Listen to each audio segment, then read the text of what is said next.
Pada tahun 1926, di kota New York, Amerika Serikat, terlihat ada seorang wanita bernama Willie sedang bekerja sebagai petugas konser orkestra. Willie ini sangat suka musik. Ia bercita-cita ingin jadi dirijen orkestra terkenal. Meski pada masa itu belum ada emansipasi wanita dan wanita masih dipandang rendah, namun Willie tetap yakin suatu saat nanti mimpinya pasti akan terwujud. Di toilet, karena kagum mendengar betapa indahnya alunan suara musik konser orkestra, Willie sampai hanyut, lalu menirukan gerakan diri dan menggunakan sumpit. Pas lagi asik, tiba-tiba ada pria bernama Frank masuk. Dengan panik, Willie langsung mengambil sumpitnya yang terjatuh, kemudian pergi dari sana. Di luar, karena sangat ingin menonton, Willie nekat mengambil kursi lalu masuk ke ruang konser, bahkan duduk di depan. Melihat Willie, semua penonton, termasuk dirijen konser, kaget. Akibat sikap kurang ajar itu, Willie diusir dan dipecat. Sepulang ke rumah, belum juga istirahat, ibu Willie langsung minta uang. Willie pun terpaksa berbohong. Dia bilang kalau gajinya baru cair minggu depan. Ibu yang kesal lalu menyuruh membantunya memasak. Dari dulu, ibu selalu menuntut Willie bekerja. Jika satu hari aja Willie tak memberi uang, ibu pasti marah-marah. Esok hari di taman, Willie iseng nonton pertunjukan musik gratis. Selesai pertunjukan, dia menemui si dirijen musik bernama Mark, lalu memberitahu kalau tadi ada nada yang salah. Ketika diperiksa, Mark kagum ternyata ucapan Willie benar. Melihat ada kesempatan, Willie memohon agar Mark mau mengajarinya bermain piano. Karena merasa Willie punya bakat, Mark pun memberikan kartu namanya. Besok siang, Willie pergi ke rumah Mark. Di sana ternyata juga ada Frank. Mark kemudian menguji kemampuan piano Willie. Tapi gara-gara gugup, permainannya jadi jelek. Dengan nada meremehkan, Mark bilang Willie gak bakat main piano. Mendengar ucapan barusan, Willie ngambek terus pergi. Mark lalu mengejar dan menjelaskan kalau dia mau jadi guru les piano Willie. Ia yakin setelah belajar nanti, permainan piano Willie pasti bisa bagus. Willie pun senang. Untuk membayar biaya les piano, besoknya Willie mulai mencari kerja. Sayangnya lamarannya ditolak terus. Saat sedang pusing, ada seorang pria bernama Robin menawarkan pekerjaan sebagai pemain piano di grup musik kecil miliknya. Tanpa pikir panjang, malam itu juga Willie mulai bekerja.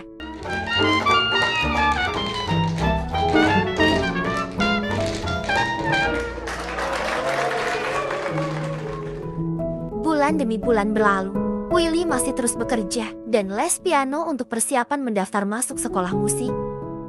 Suatu hari, Mark mengajak Willie pergi menghadiri acara pertemuan musisi di rumah pengusaha kaya raya bernama Nyonya Thompson. Tapi pas baru sampai, Nyonya Thompson memberitahu kalau istri Mark sebentar lagi mau melahirkan.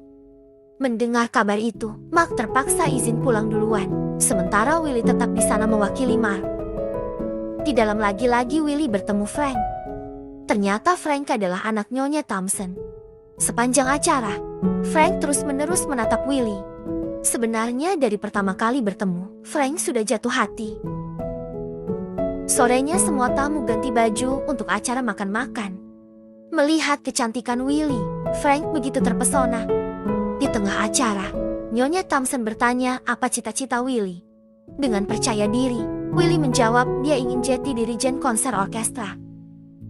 Seketika semua orang tertawa. Mereka menganggap cita-cita Willie cuma hayalan yang tak mungkin bisa terwujud. Sepulang ke rumah, ibu langsung marah-marah. Ia bertanya dari mana Willie dapat uang padahal ibu tahu Willie sudah dipecat. Ibu juga menemukan uang tabungan yang selama ini Willie simpan dan bilang kalau uang ini akan diambil untuk mengganti biaya membesarkan Willie dari kecil. Di tengah perdebatan, ibu keceplosan memberitahu bahwa sebenarnya Willie bukan anak kandungnya. Mendengar itu, hati Willie hancur. Di kamar karena sudah terlanjur ketahuan, ayah lalu cerita, dulu Willie diadopsi dari seorang wanita yang hamil di luar nikah. Ayah juga menunjukkan akte kelahiran asli Willie.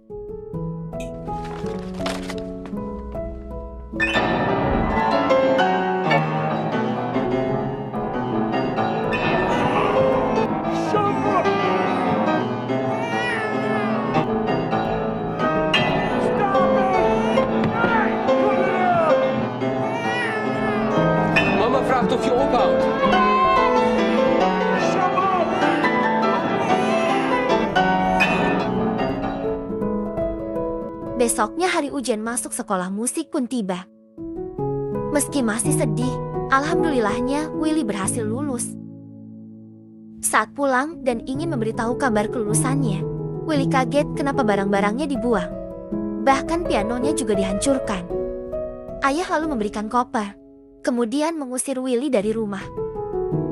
Sambil menahan tangis, Willy pergi ke rumah Robin.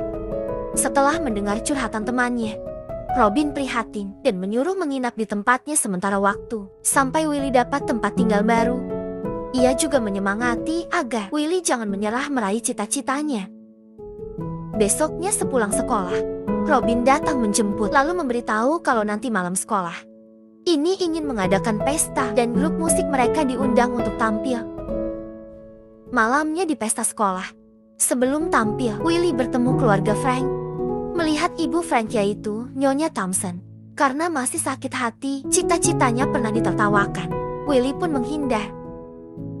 Keesokan paginya, ketika sedang latihan piano, Mark mencoba melecehkan Willy. Dengan panik, Willy langsung menjepit tangan Mark dengan tutup piano, lalu kabur dari sana. Agar kejadian memalukan kemarin tak tersebar. Sebelum Willy melapor, ternyata Mark sudah melapor ke polisi duluan. Mark juga menjelek-jelekan nama Willy di komunitas para musisi kota New York. Hingga akhirnya Willy dikeluarkan dari sekolah musik. Di tengah kesedihan, Willy mencoba menulis surat untuk kedutaan besar Amerika di Belanda. Ia meminta kedutaan membantu mencari keberadaan ibu kandungnya. Setelah berminggu-minggu menunggu, surat balasan dari kedutaan pun tiba. Saat membaca surat itu, Willy terdiam syok. Ternyata ibu kandungnya telah meninggal dunia. Malam hari, waktu ingin manggung sebelum tampil, Frank datang menemui Willy. Ia bertanya kenapa akhir-akhir ini Willy menghilang tanpa kabar. Willy memberitahu kalau minggu depan dia berencana ingin pergi ke Belanda untuk belajar musik. Jadi mulai sekarang Frank tak perlu mencarinya lagi. Mendengar kabar barusan, karena tak sanggup kehilangan wanita yang dia cintai, Frank pun mengungkapkan perasaannya, lalu memeluk dan mencium Willy. Semenjak malam itu, Frank dan Willy menjalin hubungan. Hari demi hari berlalu, mereka selalu menghabiskan waktu berdua. Setiap harinya, Frank terus memohon agar Willy tetap tinggal.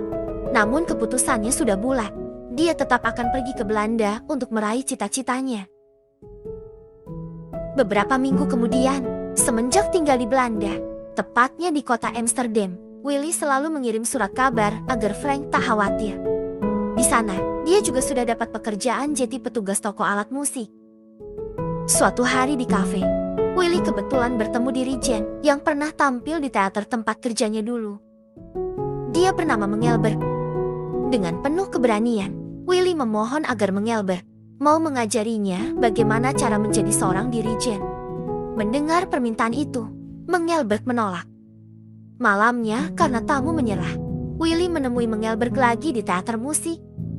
Melihat tekad Willy, Mengelberg akhirnya luluh. Ia menyarankan, kenapa Willy tak coba pergi ke Jerman aja? Di sana dia punya kenalan, seorang dirijen terkenal bernama Mark. Keesokan harinya, tanpa membuang-buang waktu, Willy langsung ke Jerman menemuimu. Tapi baru juga ketemu, Willy malah diusir gara-gara dia orang Amerika. Seperti sebelumnya, Willy tak mau menyerah. Dia terus memohon, hingga akhirnya Muk luluh. 1 bulan berlalu, di Amerika terlihat Frank sedang menemui Robin. Lalu bertanya apa Robin tahu kabar tentang Willy.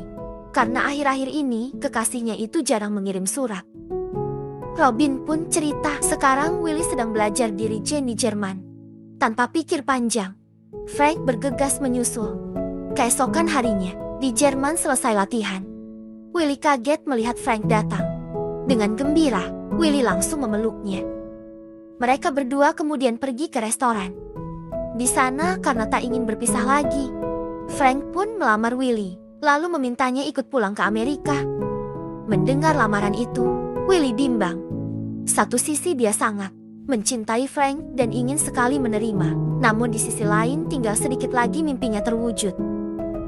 Dengan berat hati, Willy memutuskan memilih cita-citanya dan menolak lamaran Frank.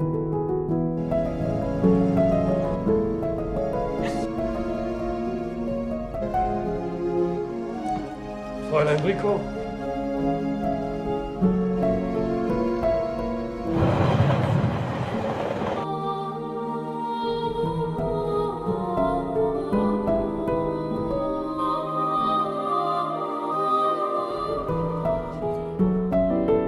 Minggu demi minggu berlalu. Suatu hari, tempat latihanmu memberitahu kalau besok ada dirijen wanita yang akan mengadakan konser di Belanda. Lalu memberikan tiket agar Willy bisa menyaksikan sendiri bagaimana reaksi masyarakat saat menonton penampilan seorang dirijen wanita. Malamnya Willy dapat surat dari Robin. Di surat itu, Robin mengabarkan kalau minggu depan Frank akan menikah. Willy pun syok. Karena masih cinta, besoknya Willy menulis surat meminta Frank membatalkan pernikahannya. Setelah mengirim surat, Willy bersama Mook pergi ke Belanda untuk menonton konser. Di sana waktu konser, para penonton terlihat marah-marah. Mereka kecewa dengan penampilan si dirigen wanita yang jelek. Mook lalu bilang minggu depan giliran Willy tampil. Mendengar kalimat itu, Willy tertekan. 3 hari kemudian Mook memberitahu bahwa tiket konser Willy sudah terjual habis. Jika tak ingin bernasib sama seperti dirijen wanita kemarin, lebih baik Willy berlatih lebih giat lagi. Hari demi hari berlalu, Willy semakin gugup.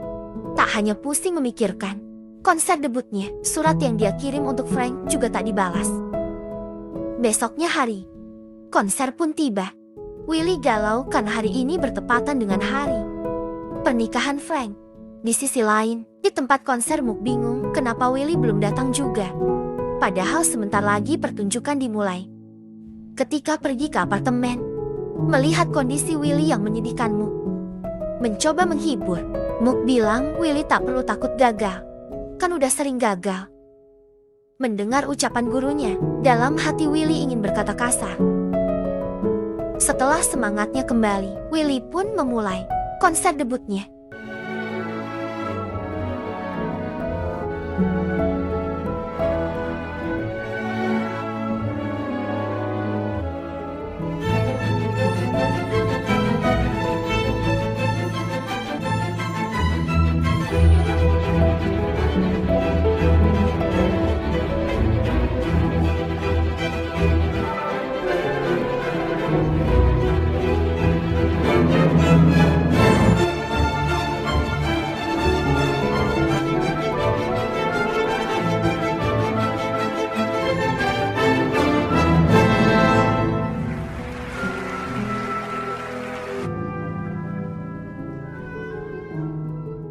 Semenjak penampilan mengagumkan itu, nama Willy Jetty terkenal.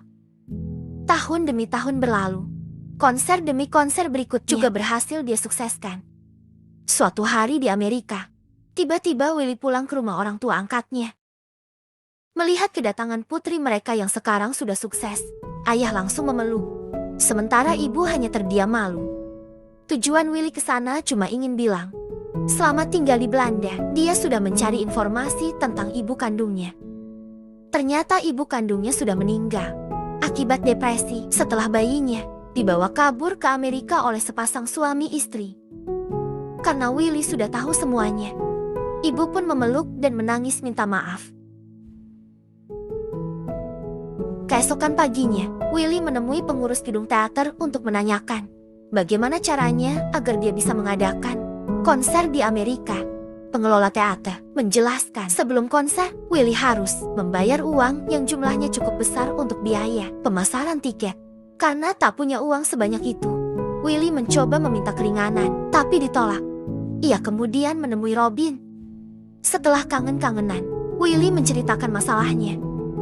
Mendengar sahabatnya sedang dalam kesulitan, Robin dan grup musiknya pun membantu memasarkan tiket konser Willy.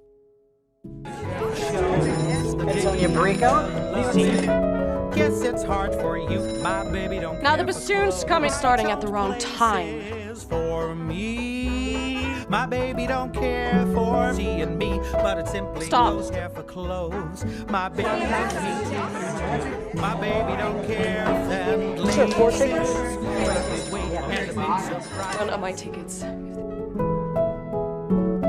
Beberapa minggu kemudian, setelah konser pertama Willy di Amerika sukses, suatu siang, saat sedang naik kereta bersama Robin bilang wali kota menawarkan Willy pekerjaan untuk jadi guru les musik para musisi di kota New York. Willy pun menerima tawaran itu.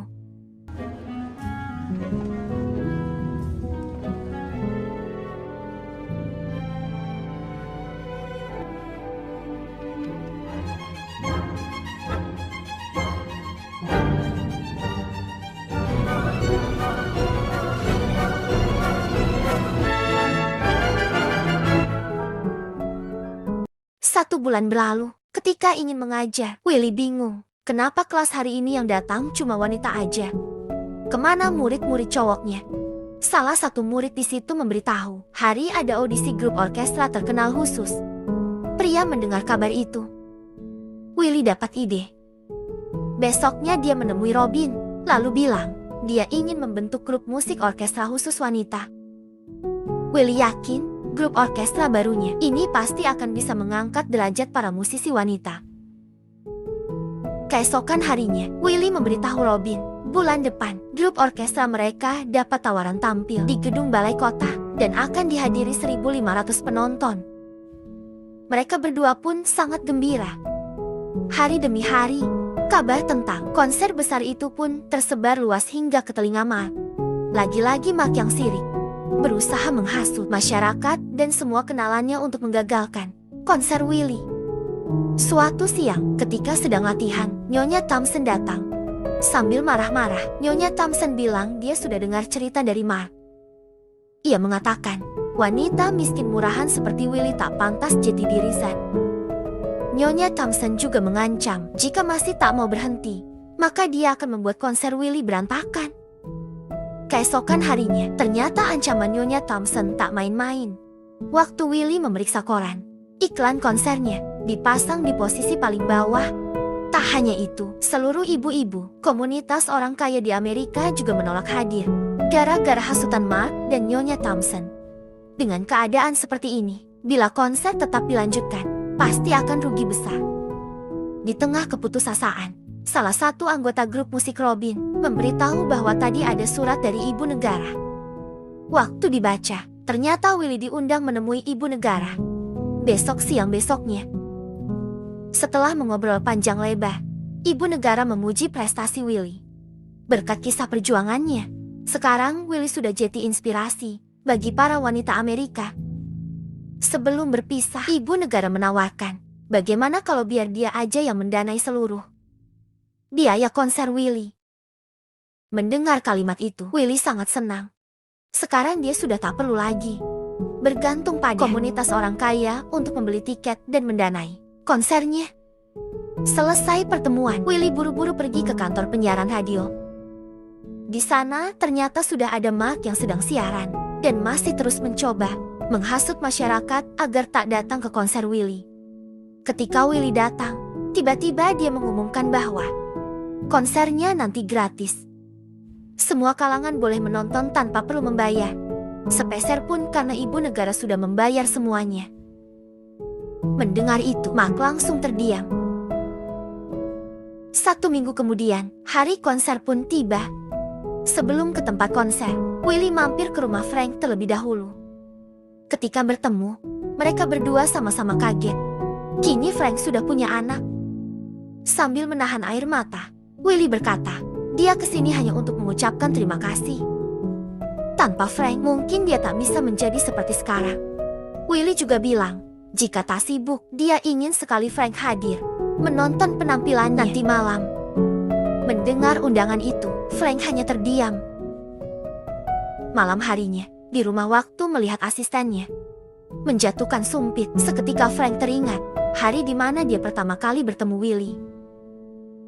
Frank sadar, seumur hidupnya dia belum pernah sekalipun menonton penampilan Willy saat menjadi dirigen orkestra. Frank lalu bergegas pergi.